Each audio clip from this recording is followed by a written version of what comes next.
gonna hold y'all too long, okay? I'm not gonna hold you. But I've just been thinking about something, and it was on my heart to share, okay? So I feel like, and this is my personal opinion, okay? There is a thin line between having high standards and high expectations. And there is a difference, okay? Let me explain to you what the difference is, all right? High standards, for example, you have high standards, okay? You think highly of yourself.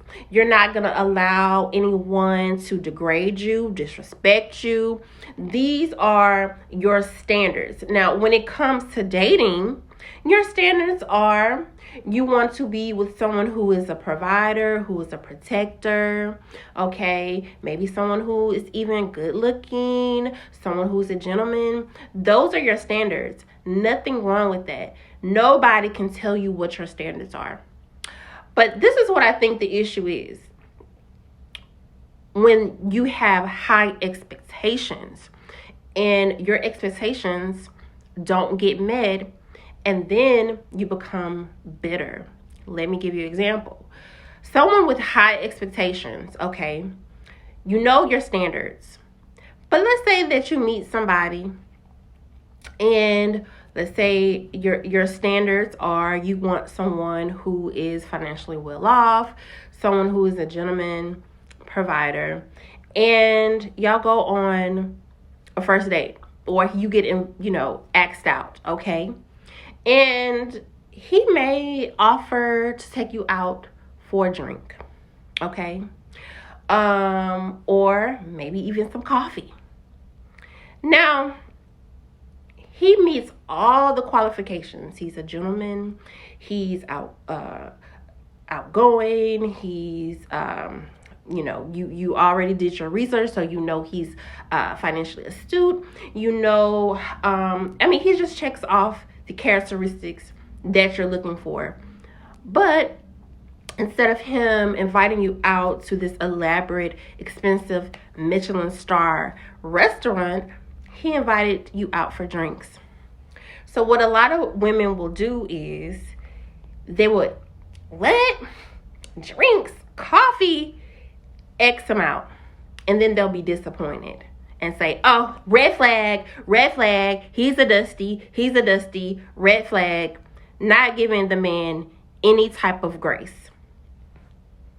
Do you see the difference? That is the difference between having high standards and high expectations.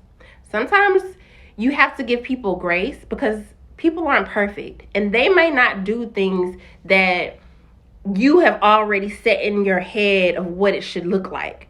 That's being controlling. And I see a lot of women who have high expectations, and that is actually being controlling.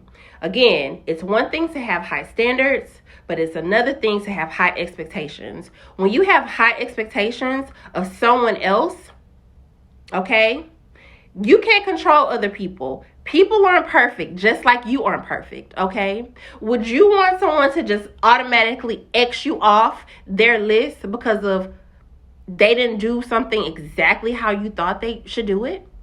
Okay? Again, I'm not talking about standards here because you should know and have the discernment of someone who is a quote-unquote dusty or someone who's wasting your time. You should know that, okay? But if you met someone that seems to have met the qualifications or most of it, okay, and one little mistake, you X them out and you say, oh, red flag, you have now set yourself up for disappointment. And that's just how it goes, y'all. Y'all don't have to agree with me. This is my point of view. The same thing with looks, okay? Some of you all, you have your standards. But what if you meet the guy and he has all of the qualifications, but he don't have the looks? Are you just going to automatically X him out? This is the difference between reality and delusion. High standards are standards and high expectations. Know the difference, okay?